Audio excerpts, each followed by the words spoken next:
চীনের সঙ্গে সীমান্ত ইস্যু নিয়ে বিস্ফোরক মন্তব্য করেছেন ভারতের কংগ্রেস নেতা রাহুল গান্ধী।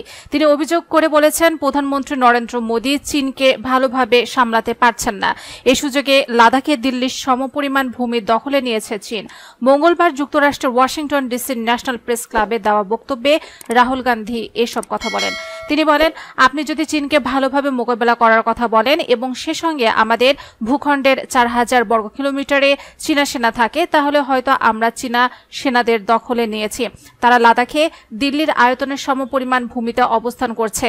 আমি মনে করি এটি একটি বিপর্যয়। রাহুল গান্ধী আরও বলেন, বিদেশি দেশের সেনা যুক্তরাষ্ট্রের ভূখণ্ডের 4000 বর্গ কিলোমিটার দখল করলে আমেরিকা কিভাবে প্রতিক্রিয়া জানাবে? কোনো প্রেসিডেন্ট কি এই বলে পার পেয়ে যাবেন তিনি ভালোভাবে পরিচালনা করছেন? তাই আমি মনে করি প্রধানমন্ত্রী মোদী চীন পরিস্থিতি মোটেও ভালোভাবে সামাল দিতে পারছেন না, কারণ চীনা সেনাদের আমাদের ভূখণ্ডে বসে থাকার কোনো কারণ নেই।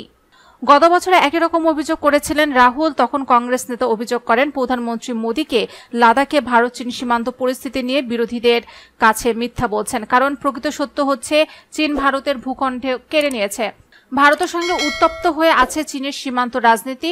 সাম্প্রতিক বছরগুলোতে দুই দেশের সেনাদের মধ্যে সংঘর্ষের ঘটনা ঘটেছে। লাদাখ ভারতের একটি কেন্দ্রে